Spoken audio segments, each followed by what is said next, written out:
Hello, friends, and welcome back to another episode of the Liberty Weekly podcast. I'm your host, as always, Patrick McFarlane. This one is episode 111, and as always, the show notes may be found at libertyweekly.net/111. We have two awesome, excellent guests here today. The co-host first, Keith Knight, and the second is James Corbett.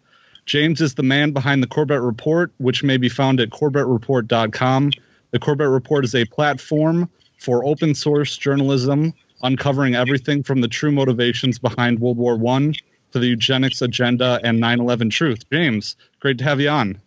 Thank you so much, Patrick and Keith. It's great to be here, and it's especially good to be talking about this subject we're going to be talking about today. And let me take the reins for a minute and introduce it to the people, because you've asked me here today to basically do an extension of a Questions for Corbett that I did a while ago called What's on Your Bookshelf, where I went through some of the books on my bookshelf and recommended books to people. And I'm so glad that you are doing this, because I swear to God, every single week I get at least one person emailing me, what's on your bookshelf? Can you talk about some books? I need a book. Can you recommend a book?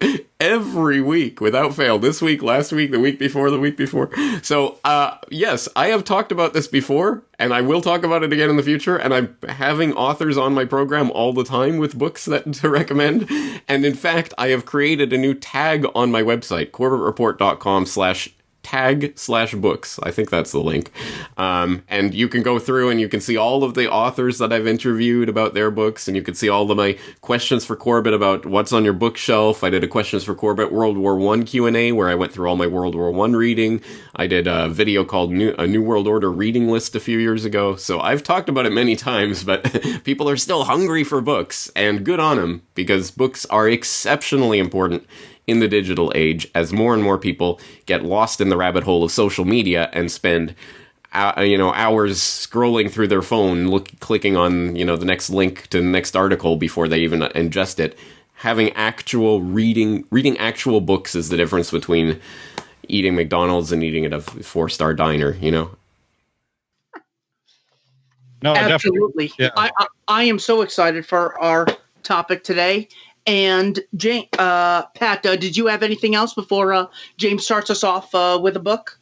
Well, I was just going to say one thing. Our show, me and Keith, is really kind of turning into a show and tell for books when we get together. But I think you were just saying, I don't know if it was on a recent appearance, James, you were saying that there's just no substitute for reading books. What you do is you make a lot of really great documentaries, but what you really want to do is just put the entire book in it, but you can't really grab people that way.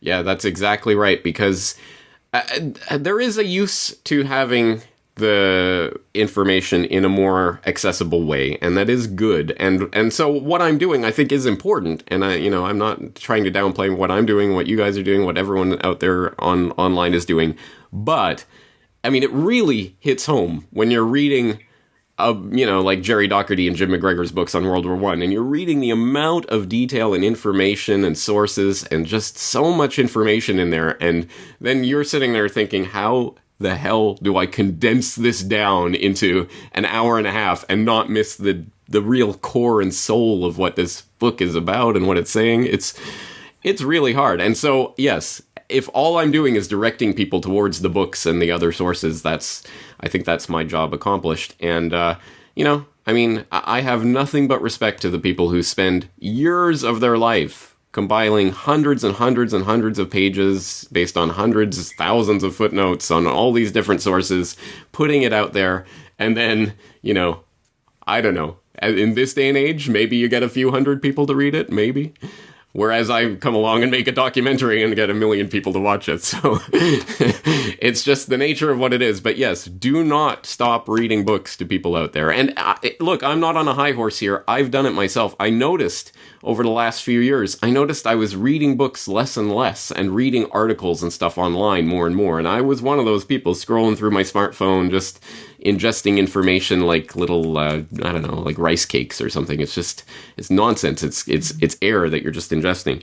And then, but I've gotten back into the habit of really reading. And at this point, I always have at least one ebook, one physical book, and one audiobook on the go at all times. This time being no exception. So let's get into it. Awesome. And I got a big question for you towards the end, so don't let me forget about it, but go ahead. Oh, okay. My first book? Yep. Okay, this one is fine-tuned for your audience. I don't know if you guys have mentioned it before, probably have, but I'll mention it as well. The Politics of Obedience by Etienne de la Boétie. And for people who don't know, this is a 500 or so year old treatise at this point, written in the 1500s by this Frenchman. I don't know how much to introduce it, except to say that I have the ridiculously large print edition, which you get from, I don't know why they do this. I'm not blind, but the Mises Institute publishes these books that are gigantic print. Anyway, it feels like a big book, but it's not. You can read it in a couple hours. But to give people the gist of it, I would say this is so important because it is the solution to so many of the problems that we talk about, the erosion of freedom and all of this. And the solution, it's almost too simple for people to grasp. People want some sort of complicated, no, you've got to create this new political structure that's going to be organized this way, and you got to have this and that, and check and balance, and you got to vote, and you got to do this, and then all the other things in order to somehow grasp onto liberty again.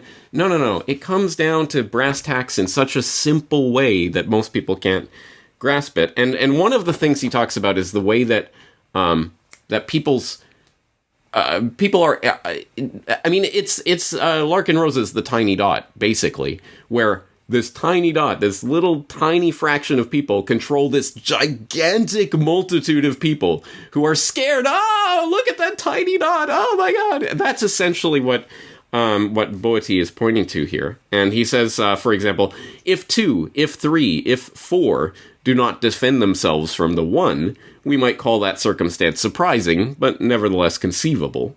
In such a case, one might be justified in suspecting a lack of courage. But if 100, if 1,000 endure the caprice of a single man, should we not rather say that they lack not the courage, but the desire to rise against him?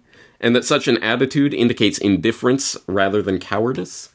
And I think that gestures towards one of the fundamental points of this, which is we are enslaved in our mind. We are enslaved because we believe, oh no, this gigantic godlike presence of the president or the emperor or whatever it is controls all of us and there's nothing we can do about it. What are you talking about? There are hundreds of millions of us. There are 500 Congress critters or whatever it is. I mean, it's ridiculous. It's nonsense. It's all in our mind. And then, of course, that comes down to then what is the solution? The solution is to be free. To be free. And that's, again, it's something that it's hard to even articulate because it's so simple and so obvious, but he does an excellent job of it. And I swear, you can read this in a few hours. So if you have not read this yet, please do. I think it's an exceptionally important book for all the things that you guys talk about and everything that the Corbett reports about, too. Those large print editions, they might say a lot about, who's buying things at the Mises Institute. I know they have a lot of young blood, but maybe I also have a Hans Hermann Hoppe large print. It's terrible. It's not convenient for toting around, is it? All right, should I keep going, or are you guys going to go? Yeah, go ahead. Please go on. Okay, yeah. I got tons of books here. All right, next one. I talked to him once on the program, so you can go in the archives for the interview. It's Rick Falkvinge, and he wrote a book called Swarmwise. For people who are not familiar with Rick Falkvinge, he was the founder of the Swedish Pirate Party, and Swarmwise is essentially about how he did it. How did you found a new political party that just suddenly took whatever it was, 10% of the vote or something, completely out of nowhere, with zero funding, zero organization? Like, how do you do that? This is how you do it. It is a decentralized movement. And again, this speaks to so much of what you guys are talking about and what I'm talking about. Decentralization, spontaneous order. This is how it's done. And he talks about, I mean, it's just a fascinating story. If you don't know the story of the Swedish Pirate Party and how it came about, well, here it is. And he's talking about swarm organization. He says a swarm organization is a decentralized, collaborative effort of volunteers that looks like a hierarchical, traditional organization from the outside. It's built by a small core of people that construct a scaffolding of go-to people, enabling a large number of volunteers to cooperate on a common goal in quantities of people not possible before the net was available.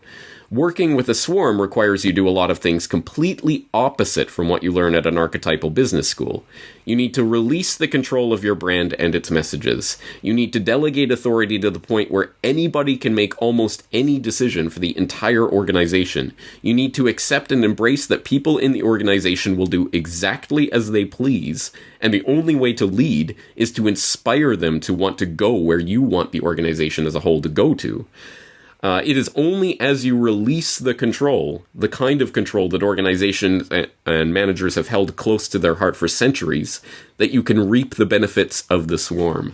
Again, extremely interesting, and this might sound all like pie in the sky stuff, oh yeah, that would never work in real life. It did. It did work in real life. Here's the actual story of how it worked, and how this leaderless, decentralized, non-organization came about and succeeded. It's an extremely important story, so I'll have to have Rick back on the program to talk about that again in the future.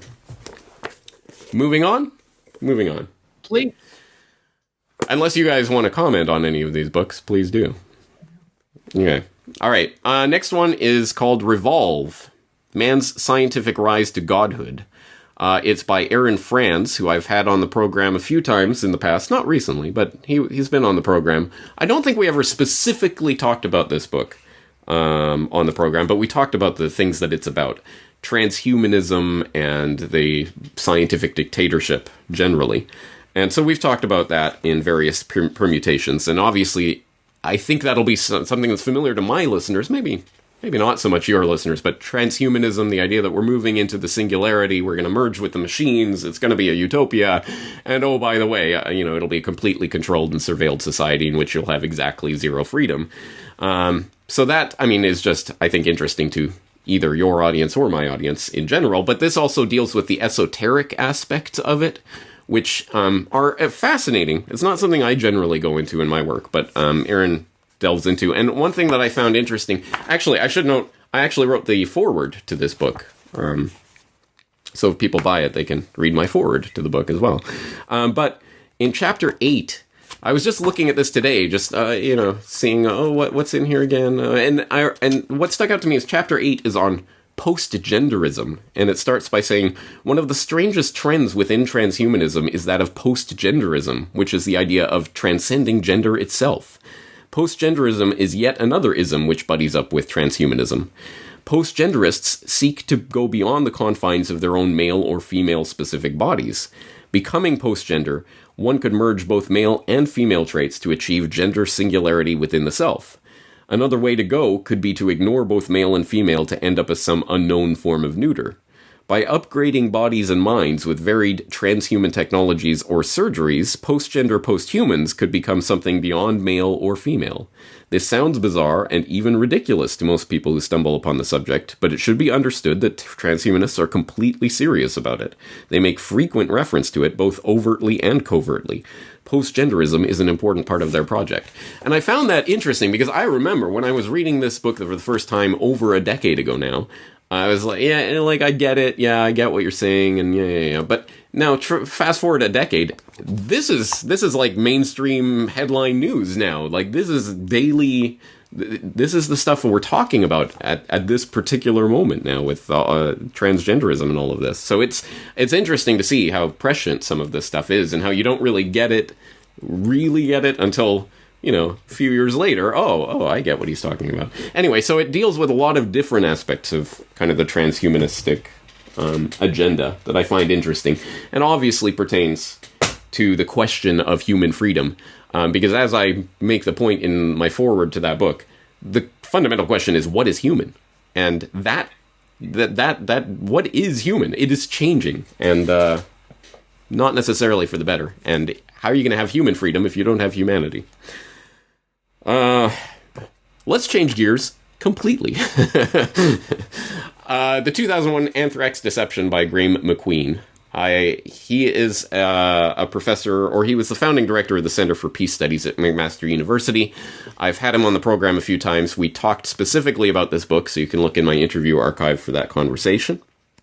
And this is a book about the anthrax attacks of 2001, because mention a terrorist attack in 2001, hopefully everyone knows of 9/11. Actually, there's an increasing percentage of the population that doesn't know what year 9/11 took place in, which is bizarre, but hopefully people will remember 9/11, 2001, but not as many people remember the anthrax attacks. And why is that? It's because, alqaeda, here is the next stage, it's the next part of the 9/11 attacks, and then, it kind of sourced from within the US, and it seems domestic, let's never talk about it again.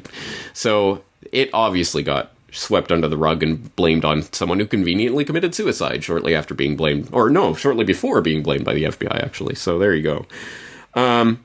So this dissects that story in a very helpful way. For people who are completely unfamiliar with it, it's a good way to dip your toe into it. And as I say in my conversation with Graham from several years ago now, for 3 or 4 years we talked about this, I said to him, this is an academic page-turner.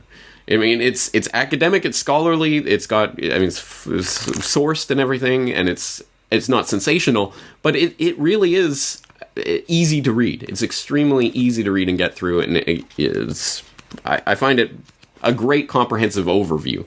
It doesn't get into all the nitty-gritty detail, as he even admits, but it's a great way of getting into the subject if you're new to it. And the chapter that stuck out for me at the time I was reading it, chapter 6, Advanced Knowledge of the Attacks, where he goes through a lot of the stuff that was in the press in the weeks after 9/11, in Newsweek and the New York Times and the Washington Post and on TV, and he goes through a lot of different examples, how they were all saying the next step is a biological attack, the next step is a biological attack. They were talking about anthrax. Cipro sales, the Cipro anti-anthrax drug sales were increasing, specifically in that time, which is interesting. And then, of course, obviously, one of the advanced knowledge of the attacks, the entire White House staff went on Cipro shortly after 9/11, which he documents in here. So, lots of different little tidbits like that. Should I keep going? Because I'm not even halfway through. Yep. This is awesome.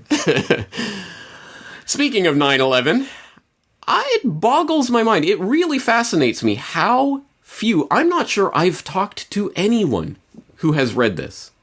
I mean, I'm sure some of the guests that I've talked to have read this, but every time I ask people, have you actually read the 9/11 Commission? I always get a no. I won't embarrass you two right now. I won't put you on the spot, but I find it interesting. People who do study 9/11 and talk about 9/11 who haven't even read the Commission and don't know what it says is bizarre. So I will recommend it. I do think people should actually read the 9/11 Commission report so that they know what the official story actually is. Because, you have to know the official story to know what is wrong about it, I think. I think it's an exceptionally important part. So I'm somewhat skeptical of researchers who talk about 9/11 who haven't even read the official report. I read this hot off the press. I was here in Japan at that time when it was first released. And I remember reading in the newspaper here, in the English language newspaper, they had a reprint of the LA Times or something. And it was an editorial in the LA Times talking about the Commission report and saying, this is extremely readable. It's actually, it's really well written and people should read it. And I was like, well, I'm interested. Okay, I'll give it a read. So I read it at the time and just accepted it because I was not questioning 9/11 at that time. I just read it as history. This is how it happened. Okay, interesting. How things have changed. But let me just give you a sense of that. This is the way this report opens. Tuesday, September 11th, 2001, dawned temperate and nearly cloudless in the eastern United States. Millions of men and women readied themselves for work. Some made their way to the Twin Towers, the signature structures of the World Trade Center complex in New York City. Others went to Arlington, Virginia, to the Pentagon. Across the Potomac River, the United States Congress was back in session. At the other end of Pennsylvania Avenue, people began to line up for a White House tour. In Sarasota, Florida, President George W. Bush went for an early morning run. For those heading to an airport, weather conditions could not have been better for a safe and pleasant journey. Among the travelers were Mohammed Atta and Abdulaziz Al-Omari, who arrived at the airport in Portland, Maine. It's as that thing I was reading in the LA Times or whatever it was pointed out at the time, this is not written like a government report. Right? This is not some, like, boring whatever, just a government publication. This is written almost as if it's like a novel or something, you can actually read it like a story. Which is interesting, and especially interesting because, of course, we know the director of the commission was Philip Zelikow, who talked about the need for myth-making when it comes to events like 9/11, right? You know, that he suddenly gets to be the myth maker, and as we know, he had the entire report, headings and subheadings and sub-subheadings written out before the report was written, before they even started the investigation. Craziness. Anyway, it is worth actually reading that. Let's keep going. I've recommended this one a few times before. I'll recommend it again. The Seeds of Destruction by William Engdahl, about the hidden agenda of genetic manipulation. I suppose this is dated by now because it came out 12 years ago. Yeah, but still worth reading. It's about, obviously, genetic engineering of the food supply specifically, but it talks about the sort of broader implications of this and puts it in the context of population control. For people who are skeptical, quizzical, who are just inclined to believe, well, the scientists say it's safe. Well, you have to know the details of what scientists are saying it's safe, and how did they come to that idea, and what does it mean? What government bodies are in charge of regulating this, and how do they regulate it, and who are those people, and what are their relations to the actual industry itself that they're regulating? All of the details. I mean, there is so much detail in here about the connections and the business and names, dates, peoples, places. It's really fascinating for me to read through this, and I've relied on it for a lot of my research before. I've specifically mentioned it in a podcast episode that I'm not going to remember the name of off the top of my head, but about genetic engineering. And just to give you a sense of the overall sort of purpose of this book, he writes in the afterword of the book, population reduction and genetically engineered crops were part of the same broad strategy. Drastic targeted reduction of the world's population, genocide, the systematic elimination of entire population groups was the result of a willful policy promulgated under the name of solving the world hunger problem. Recalling the earlier words of Henry Kissinger is telling.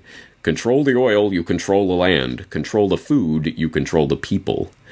By 2006, Washington's Bush administration seemed well on the way to securing global control of both oil and food. What was not yet clear was whether hundreds of millions of normal, health-loving citizens would decide the issues at stake were too important to leave to such people.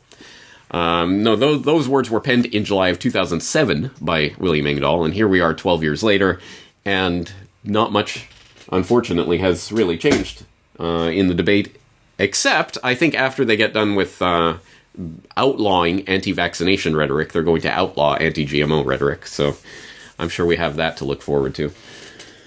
Let's change gears dramatically once again. I've mentioned this a couple times, but I really have to talk about this book. The Beatles. Tune in. This is the first volume of a projected 3-volume work by Mark Lewison, who is considered the world's foremost expert on the Beatles scholar, if there is such a thing. And this is going to be the story of the Beatles. So this is the story up until 1963. So this is basically, it goes. Here's the interesting part, and this is why I'm recommending this book. I am so insane that I didn't get the regular trade paperback version. I got the bound 2-volume edition of the first volume. It's, I don't know, 1,500 pages or something. And I read it in like a month. I burned through it because it was so fascinating. Not only because I'm a Beatles fan. If you're not a Beatles fan, I get it. Who cares, right? But no, I mean, there's 2 things I would say to commend this book. One is that I don't care if you're a Beatles fan or not. Just the story of the rising up of the most crazy media phenomenon in history to that point, and arguably ever, one of the craziest phenomenon ever. Just the how did that story come about is a fascinating story. I don't care if you like the music or not. But secondarily, it's actually an interesting work of history. You really, especially in this first volume here, where he traces it all the way back to the Beatles' grandparents, and then their parents, and then the Beatles themselves, and them growing up in Liverpool, in post-war Liverpool in the 40s and 50s. You really get a sense of what it was like to live in that time. Like, you can almost breathe the air. You see the streets. It's extremely well done historical research in here, and you get a good sense of it. And it really gave me a sort of different perspective on that post-war period in Britain from a historical perspective, let alone the Beatles story. So I'll recommend it. I think it's an interesting book. But maybe you have to be a crazy Beatles fan to truly appreciate it. Okay, so that's the physical books for now. I'm going to move on to the ebooks, but why don't you guys take a bit? Yeah, let's go with Patrick first, and then I will go after that. Patrick has 2 books for us. Yeah, I do. And maybe, James, you'd be familiar with this one. This one is On Killing by Lieutenant Colonel Dave Grossman. And I did do a piece on this, I think a couple of years ago now. It's called Blood Makes the Green Grass Grow. So I'll link that in the show notes page along with everything that we've talked about thus far. But you will never think of war and combat the same way again after reading this book. And it stinks that Dave Grossman is a horrible, terrible person who goes around having conferences about how to train police and military to kill without any kind of hesitation. It's called the Warrior Cop series. But, however, this book really, paradoxically, I suppose, kind of highlights this innate human resistance towards taking fellow human life. And it documents it throughout history. Basically, every single war film that you've ever seen is horribly wrong, because it seems that in what the historical evidence seems to show is that soldiers in combat will do everything that they can to prevent the taking of human life. Now, granted, that does change, and it excuse me, it really starts with SLA Marshall's study during World War II, when he polled Allied soldiers and found that in any given engagement with the enemy, only 1 out of every 5 men would take, quote, any part of it with his rifle. And so that showed, 80% of soldiers would not fire at all in combat. And so since then, the U.S. Army has, of course, taken it and created reflexive fire training so that we get soldiers to fire their weapons 98 to 99% of the time in any given engagement. And so it's on one hand, it's a beautiful story about the reality of human nature, but on the other hand, well, look what we've gone and done with it. And I would speculate that perhaps this.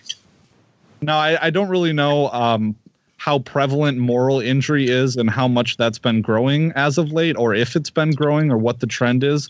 But I would suspect that with the higher rate of fire, you'd be getting more instances of moral injury, and it would be getting worse. So I definitely recommend this book.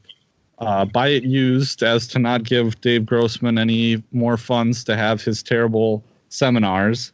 But that is a great book. Next is wait. Just let me put in a plug for your Blood Makes the Green Grass Grow, the little documentary you put together. I did put it in my newsletter at the time as a recommended video, but I really hope people will take a look at that, because it was really well done. Yeah, I appreciate that. Yeah, makes me feel real good. Yeah, so that was an interesting lesson to learn. That was my first stab at Corbett style documentary. But yeah, so the next one is Illiberal Reformers by Thomas C. Leonard. The subtitle is Race Eugenics and American Economics in the Progressive Era. And this really gives the full story, no holds barred, of what the progressive era was, who the progressives were, what their thought process were, and really does make a connection between the same policies that we see rampant in the United States and what their origin was. These are the same policies that these racists and eugenicists and dysgenics, what they purported in the past, being instituted now under the banner of progressivism and equality. So it really traces that. It's very well done. Although I don't know if Thomas C. Leonard would make the connection to modern day politics between this, I think, a straight ideological line to the past. So, James, I know you probably have some to add on that. I have a whole lot to add, but that'll be coming in on my site in the future. But thank you for digging that up, and let me once again plug your podcast, because it was episode 14 of Liberty Weekly that I first heard about that, and it blew me away. So I recommended that at the time. I'll recommend it again. It was a great podcast. Lots of good info in there. Awesome. Yeah, thanks. Keith?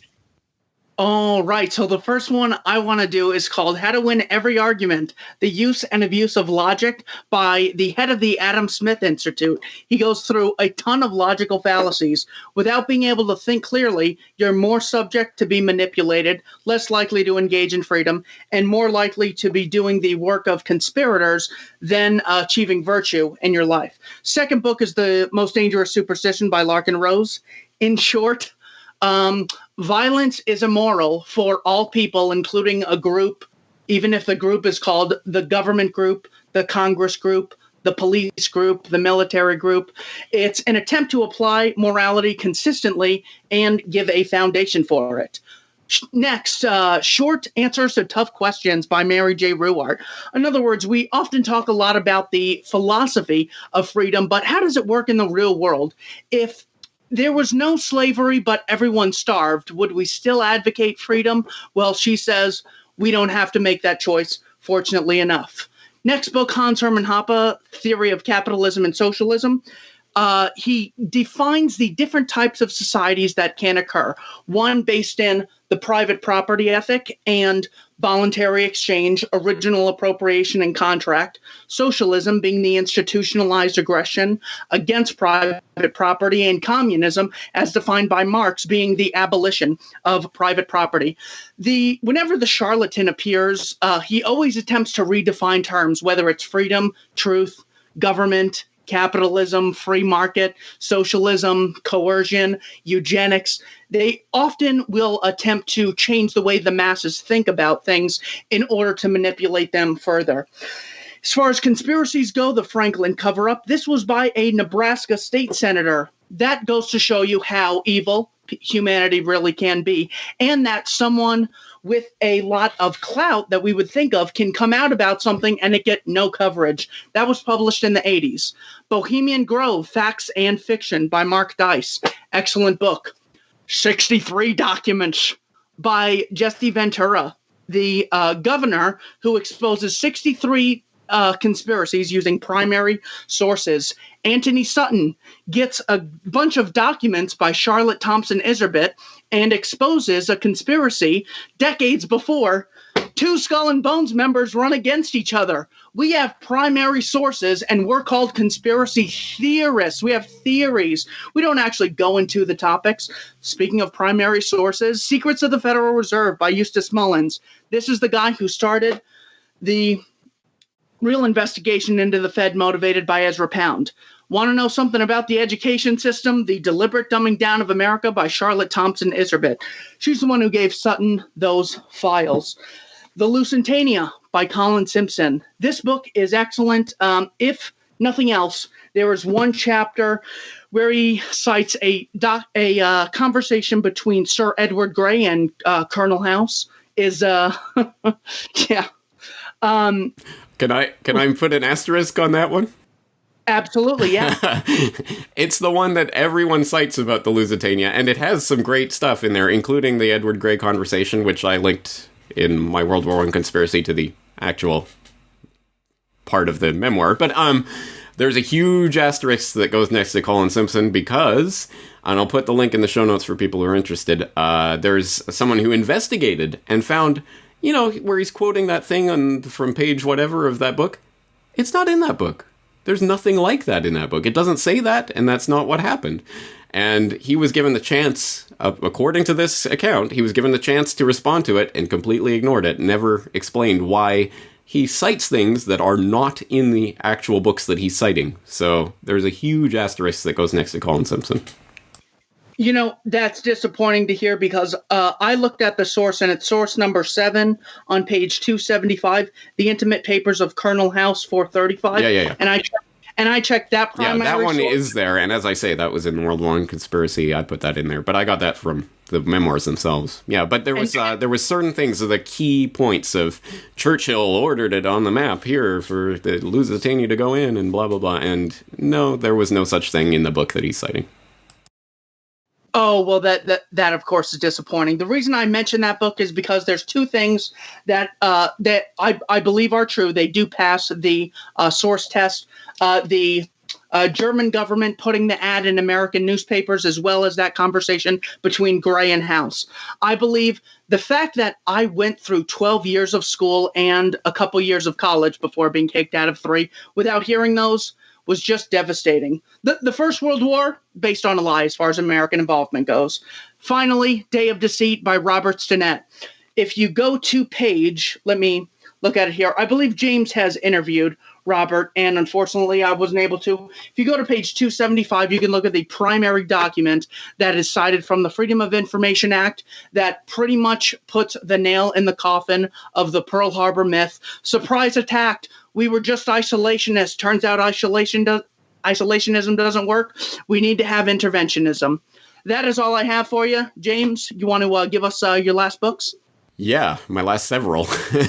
Corbett Report Radio episode 50 was my conversation with Robert Stinnett for people who are interested in that. All right. As I say, I've got an interview with a lot of the different authors and things that we're talking today, so people can check the archives for that. All right. Speaking of people I've interviewed, I have interviewed Patrick Wood a few times, and he was the author of Technocracy Rising back in 2015. I think that's when that came out. But I just finished reading his latest book, Technocracy Hard Road to World Order. I haven't talked to him about it yet, but I'll have to get him on the program because there were some interesting details in there. So this is kind of a follow-up. For people who don't know, Technocracy was an actual movement that was founded in the 1930s and was seeking to essentially socially engineer the entire society by technocrats, engineers, and scientists and specialists who know what's what and what we need to do. They're the ones who should be running society, right? Well, as you can imagine, there are some problems with that. And I've talked about it in, for example, my Big Oil documentary, so people who aren't completely unfamiliar can look at that or read Technocracy Rising.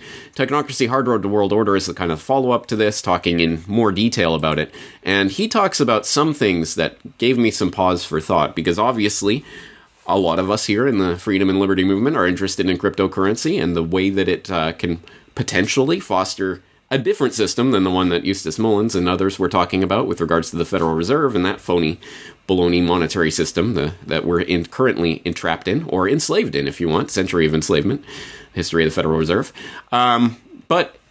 So cryptocurrency could be this way out of it, right? But it can also, it's going to be subverted for uses that the freedom movement does not want it to be used for. And this is a point Patrick Wood is making here in this book, where he writes, in the midst of crypto madness, central banks of the world have been quietly plotting their own strategies to co-opt the distributed blockchain model of cryptocurrencies in favor of a centralized blockchain to be maintained by them. In other words, the details of every cryptocurrency transaction would be flashed back to a centralized database where it would be tracked and analyzed ad infinitum. And he goes on in a lot of detail about this. This is what I was gesturing towards in my podcast on the Bitcoin PSYOP, for people who saw that one, where I was talking about, there's kind of cryptocurrency and what it's meant to be, but there's this other thing that they're going to try to push it in that direction where it's centralized and the government issues it and they record everything, and it's the kind of technocrat wet dream. He also talks in this book about Earth dollars, which I hadn't heard of before, which is this idea for tokenizing basically the entire natural world. Every object and every space and everything, every resource in the world is going to be tokenized and put on the blockchain and made into a kind of currency, which will then be transacted. It's a crazy idea that I see so clearly how they're going to try to engineer this into the Sustainable Development Agenda 2030 kind of plans. So people who are interested, definitely check out that book. As I say, I'll have to have Patrick on to talk about that more in the future.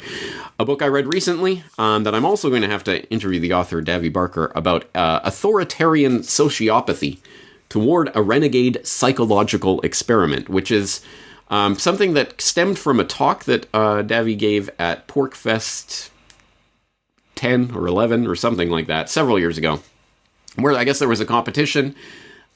I'm not sure exactly what the competition was about, but anyway, he won the competition, and he won with this thought experiment that he designed, basically going beyond the Milgram experiment. I hope people in your audience are familiar with the Milgram experiment. Anyway, long story short, back in the 60s, I believe, Stanley Milgram performed these experiments that have been duplicated many, many, many times all around the world. It shows the same thing.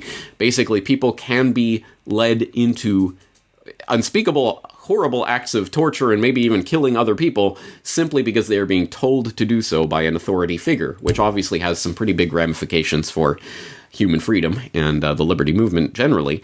And I've talked about that many times. I talked about it most recently in my the TSA and Other Experiments in Evil episode of my podcast, where I likened the TSA to basically a giant Milgram experiment that's being performed on society right now.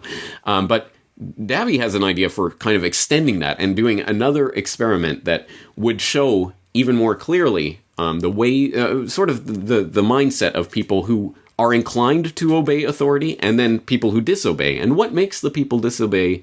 You know, is it something innate, just certain people disobey, or is there some sort of variable that we can then hone in on as to what makes people more likely to disobey authority? It's a fascinating experiment, and in the setup to that, he talks about a lot of different experiments that have been done, not just the Milgram experiment, but other experiments along that line, like the Stanford Prison experiment that I'm sure a lot of people have heard about, but others as well, some that people haven't heard about. And in one of those experiments he's writing about, it's basically an experiment to find out about people in positions of power over other people and how they act differently, et cetera, et cetera. And he goes on to quote the summary of this, where they say, "Our last experiment found that the spiral of inequality, power and no low power, money and low money, can be broken if the illegitimacy of the power distribution is revealed.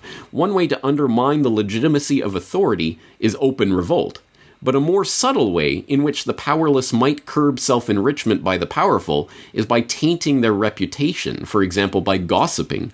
If the powerful sense that their unrestrained self-enrichment leads to gossiping, derision, and the undermining of their reputation as conscientious leaders, then they may be inspired to bring their behavior back to their espoused standards. If they fail to do so, they may quickly lose their authority, reputation, and eventually their power." And Davy concludes from this, "Not by violence or revolution can authoritarian sociopathy be undermined, but simply by undermining their sense of legitimacy," which is something I've tried to point out as well in my work. For example, laughing at tyrants. You know, laughing at the stupidity of these leaders is an exceptionally effective way of undermining their legitimacy and the stranglehold that they have over people's minds, which, as you say, Lark and Rose, most dangerous superstition, that's what it's about. I mean, Lark and Rose is the same thing as Boeti was saying 500 years ago. It's in your mind, and if you disobey, that is the power. That is freedom. Anyway, let's move on. Again, changing gears dramatically to something I talked about quite recently on my podcast, Science on the Verge, which is a book that was put together by a group of philosophers of science under this book series called The Rightful Place of Science, examining the place of science in society in the current day and age. I was examining it as preparation for a podcast I was doing on the crisis of science and open science, which people can find on my website. Basically, the idea that suddenly people are discovering, all of these incredible breakthroughs that we found in oncology research and all sorts of different fields, actually most of them are utterly irreproducible and basically garbage. And what's happening? How did we get there? So this book goes into that crisis and what it's about and what it means. And specifically, the final chapter was on uncertainty in science is so fascinating to me. And it goes right into the heart of the subjects that I'm really interested in, including the man-made global warming debate and the sort of, settled science idea of it. And just to give you a sense of that, in this chapter, they're talking about the different the different ways that CO2 modeling then becomes the basis for modeling about impacts on the environment, that then becomes the basis for models that will tell us what the climate's going to be like in 100 years. And putting that in perspective, what that chain of uncertainty looks like, the author of this essay writes, moving in this way from population growth to energy futures, to carbon emissions, to climate change, to impacts such as the loss of biodiversity, seem to imply that we know the structure of the models in each step of the cascade, that it's just a matter of inputting the right parameter values in order to do the right calculations, and even to quantify the uncertainty in the model chain outcome for local climate impacts. However, do we really know the structure of this complex system well enough to make a reliable conceptual model to predict its behavior? Are all the assumptions we make to link the models valid? And I will leave it there, but I really suggest people read this book, specifically that chapter, because he gives specific examples, like the Dutch government and the way they calculated ammonia gases in the environment.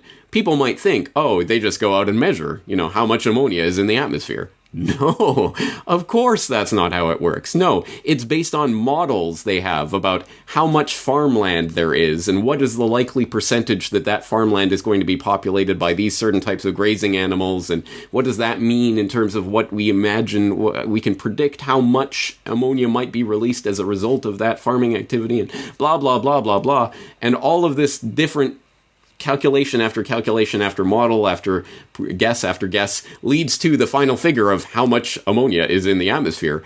And they show the specific example in the Dutch environment report that the Dutch government issues every year, how from one year to the next, the amount of ammonia in the atmosphere changed by orders of magnitude more than the error bars in the uncertainties of that, because they came up with a different way to calculate that model.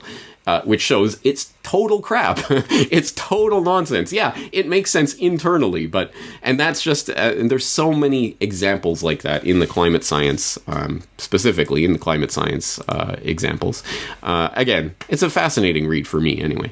Let's move on to a book by Jeffrey Tucker, who I don't know if you guys have talked to him before. Yeah, I interviewed Jeffrey Tucker in a interview called "Is Capitalism Moral?" All right, good. All right. Well, I've had him on twice, I think. Once specifically to talk about this book. It's called Bit by Bit, How P2P is Freeing the World, which was a great book.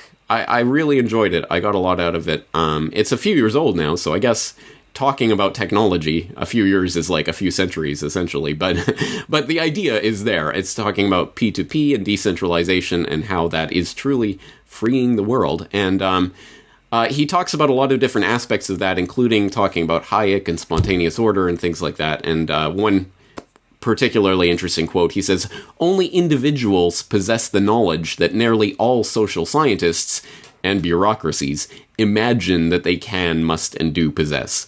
Anyone who seeks to control the social order is presuming that the unanswerable questions are already answered and proceeds from that point." Hayek, F.A. Hayek, for those who don't know, the famed economist and thinker, is digging deeper to observe that we cannot possibly know what we must know if we seek to design, much less rule, the world. The knowledge is dispersed and by its nature uncollectible. An important point. I've tried to make this point before. I've talked about spontaneous order on my podcast. It's an exceptionally important point for people who are advocating liberty and freedom and anarchy. Oh no, anarchy. What's going to happen?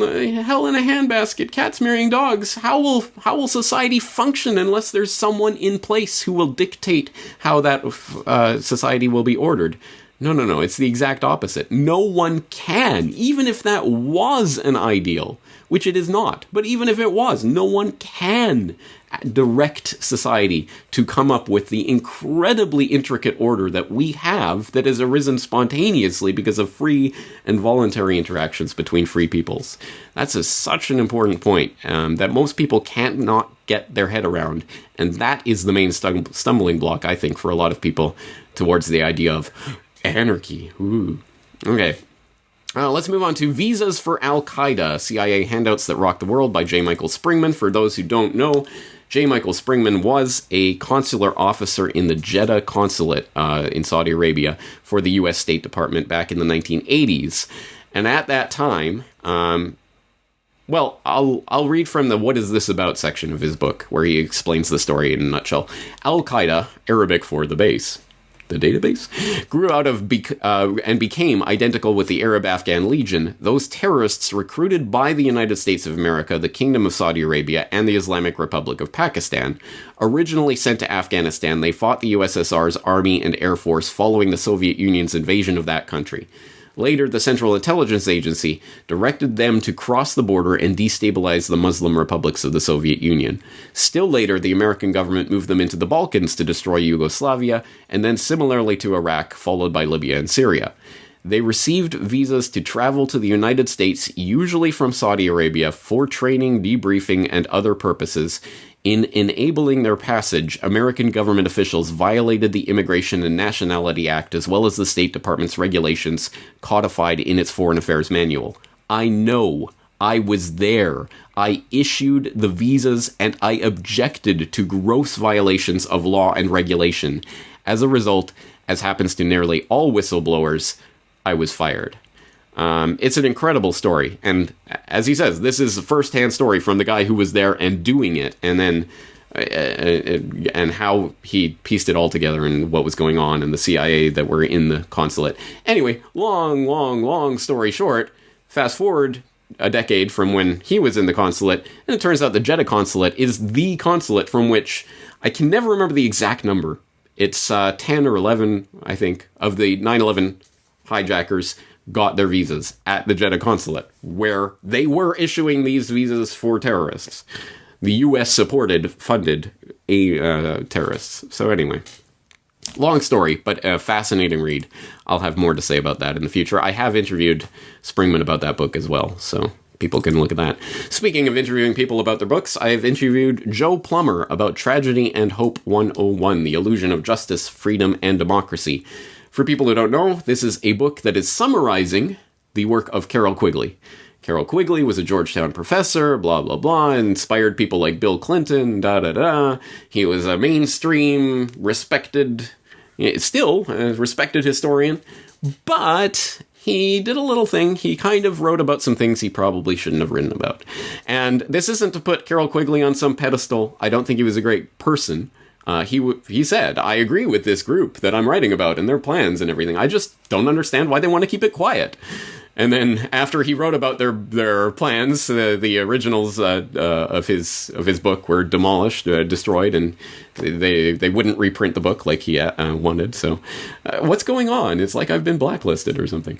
Anyway, so Tragedy and Hope and The Anglo-American Establishment are books that he wrote, basically detailing an organization that was extremely influential in the early part of the 20th century, that has almost never been written about, that flowered out of the idea of Cecil Rhodes to form some sort of secret society, but it's not exactly about that. It kind of morphed into this other thing that became the roundtable groups and blah, blah, blah, the Council on Foreign Relations, yada, yada.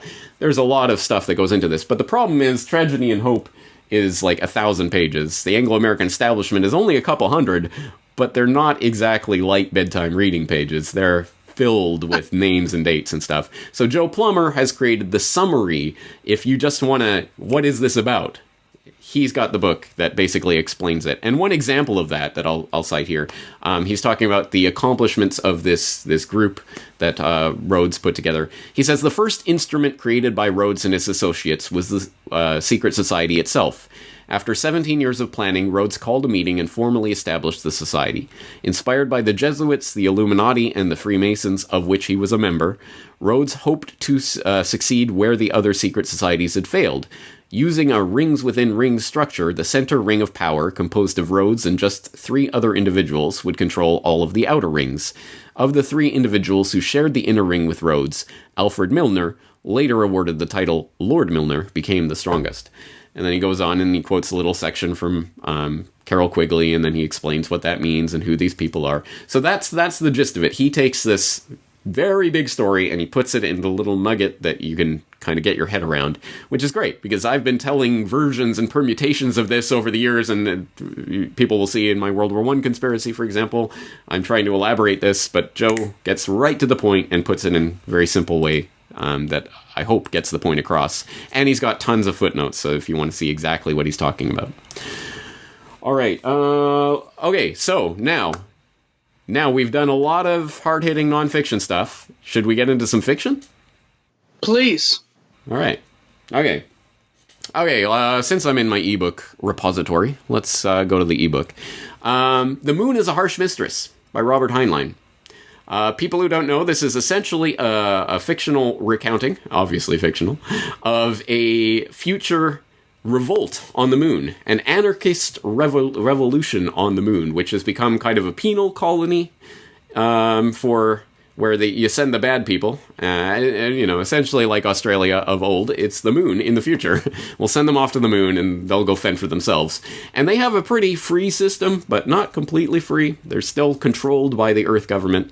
And essentially an anarchist revolution takes place on the moon to create an anarchist society.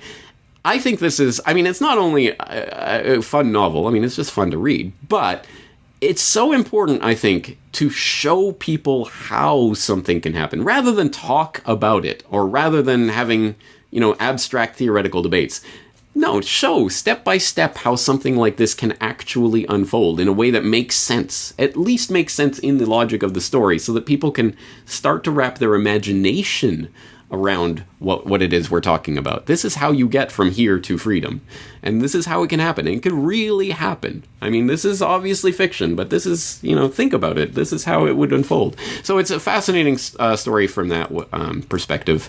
And I like, at the end it becomes a bit expository with the professor basically telling people how, this is, you're trying to set up a new government, but really this is how it should be done. And he's saying, for example, about revolutions, he's saying every new member made it that much more likely that you would be betrayed. Wyoming, dear lady, revolutions are not won by enlisting the masses. Revolution is a science only a few are competent to practice. It depends on correct organization and above all on communications. Then, at the proper moment in history, they strike. Correctly organized and properly timed, it is a bloodless coup. Done clumsily or prematurely, and the result is civil war, mob violence, purges, terror. So this is an example of the former, the bloodless type of revolution, which I assume is the one that we're all looking for. I certainly don't want blood flowing on the streets. I don't want mass pandemonium. If I had the magical anarchist switch to switch the world over to anarchist tomorrow, I wouldn't flip that switch. Absolutely not. People are not ready in their mind to go to that society, and that's what so much of this comes back to. Bodie and Rose and Barker and all these other people are writing about this. It's about the mind, and unless we're in the right mind space for what freedom and why we need freedom and how it can be done, until we get there, we can't just flip that switch. So how do you get from here to there? So I think that's a fascinating story that puts it in a fictional perspective. Here's a fiction book that people should read. B.F. Skinner, who people will know as the Skinner box, the guy who trained pigeons to turn around on command and all of that. He put his daughter, I believe, in a little box that he could control her when she was young. Just crazy, crazy stuff. The founder of behavioral, or one of the leading lights of behavioral psychology, and still revered to this day as a profound thinker, wrote a novel called Walden 2, obviously going on Walden. But it's about how would we create a society of people who could be basically conditioned from birth to be a certain way. It's been a few years since I read it, but it is fascinating. And he talks about, I thought I highlighted I'm not going to find it now. But he talks about how you could essentially train children. And obviously, this is based on his research and his dream of creating a type of utopia. It is now widely recognized that great changes must be made in the American way of life. Not only can we not face the rest of the world while consuming and polluting as we do, we cannot for long face ourselves while acknowledging the violence and chaos in which we live.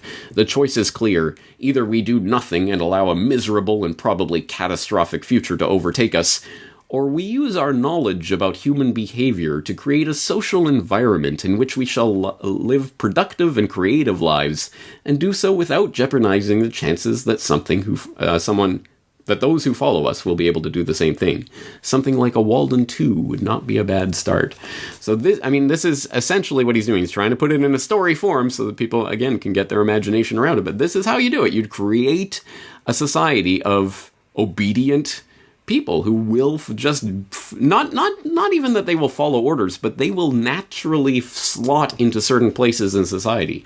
You will have people for every section. If that sounds like Brave New World, well, I think it's because they were swimming around in the same circles and ingesting the same stuff. So it's a fascinating book. I did an episode of my Film Literature and the New World Order series about Walden 2, so people can dip into the archives for that. I've talked about my favorite book a couple of times before, which is Absalom by William Faulkner, which I recommend to absolutely no one because it's one of those books. It's extremely difficult to read, and it's crazy, and it's inexplicable, and I wouldn't even try to foist it on my worst enemy. I love it, but I imagine 99.9999% of people on Earth would not love it, so I won't belabor that point. If you want to get into Faulkner, start with As I Lay Dying. I think it's a little book. It's a great story. It's got some beautiful weirdness in there, including a chapter that is just "I am a fish" is the whole chapter. It's just I love it. But today I'll recommend this book. Well, actually, I won't recommend it. I can't recommend it. Someone once asked me, "What's that pink and yellow thing on your bookshelf? Why is that always up there?" So this is an edition which has probably been superseded by a new translation or something by now, but this is the one I was reading a couple decades ago of In Search of Lost Time by Marcel Proust. À la recherche de temps perdu, which was traditionally rendered as Remembrance of Things Past, but more recently, this is the way they translate it, In Search of Lost Time. And it's a 6 or 7. I think it was different in the different translations, but 6 or 7 volume, and not small volumes. I think altogether it's 3,000 pages or something. So this is volume 5. When I was back in university, I read volumes 1 to 4. I got through the first 4 volumes. And if you get through the first 4 volumes of this, you don't want to stop. Like, I'm almost done reading In Search of Lost Time. This is a monumental accomplishment. But for some reason, I got to volume 5, and I've never even... I think I got cracked it open, but I never really got through it. And I don't know if I'll ever finish this book. I'm not sure I'm going to stay awake at night thinking about that. But at any rate, I don't know if I'll ever finish this book. But I love... Again, this is something I would not recommend. 99.9999% of humanity will not love it, but I love Proust's writing style. It's crazy. He has sentences that go on for pages, but they're just so amazing. And one that always stuck out to me, I remembered reading, and I think this is in Volume 3, The Guermantes Way. I remember it. I read it like 20 years ago, and I could still remember this sentence. So in preparation for today's conversation, I'm like, I wonder if I can look that up. So I went and looked up the sentence that I remembered, and it gives you a taste of Proust. Okay, so this is a sentence. I won't even explain the context, because who cares? This is one sentence. And for all that she could remember the Queen's using those words to her, she would nevertheless have bartered them gladly for the permanent faculty of being asked everywhere, which Madame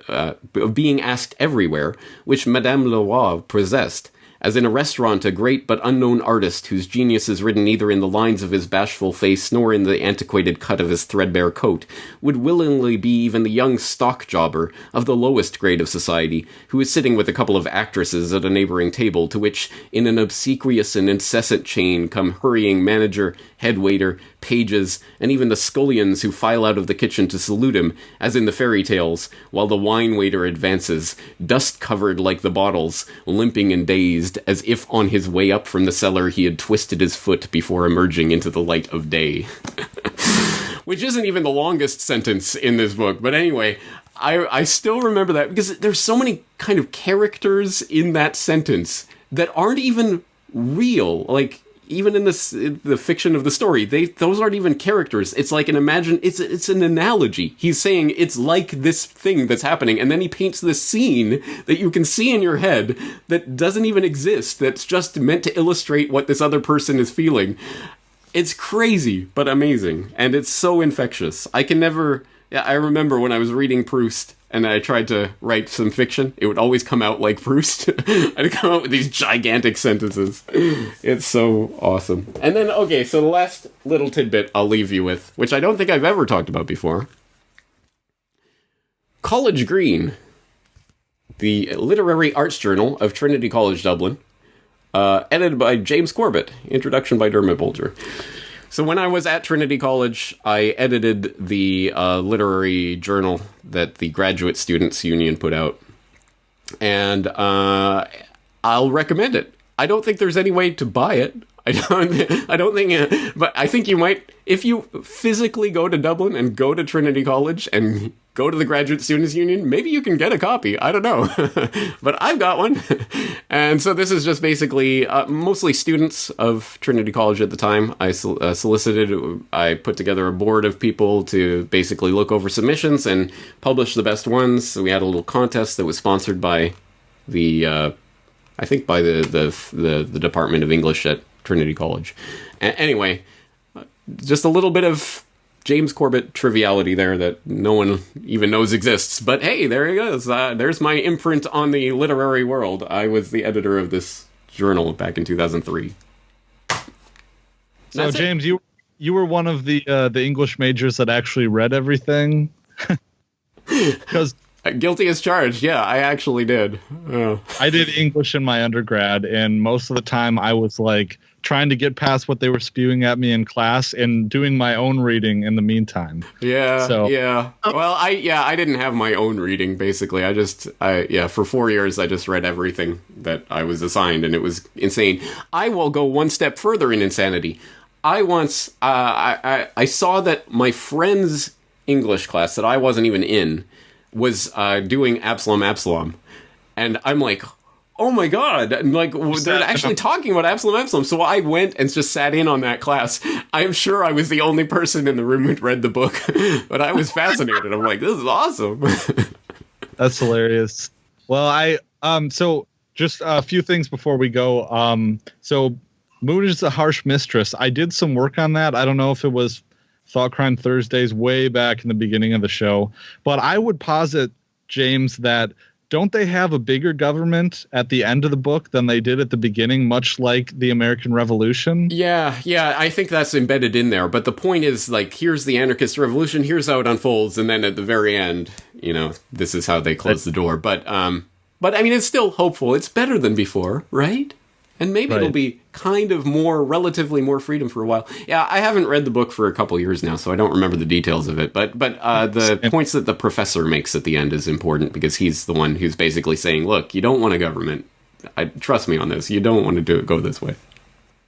Well, and he makes some of the same points that we make over and over again in our, with the voluntarist message. How do you delegate a right that you don't have? And that sort of thing. But have you read We by Yevgeny Zamyatin? No, but I've heard of it, yeah. I would check out, there's a certain translation, and the prose in it is just fantastic. Like, I mean, Brave New World in 1984, I don't think it's quite as artfully prosy as We is. So I would check that out if you haven't read it so far. Definitely. I absolutely will. And I actually have one thing for James that I wanted to ask him. James, you had a episode called The Fake News Awards, which was one of my favorite, in which you go over the case of Bana Alabad.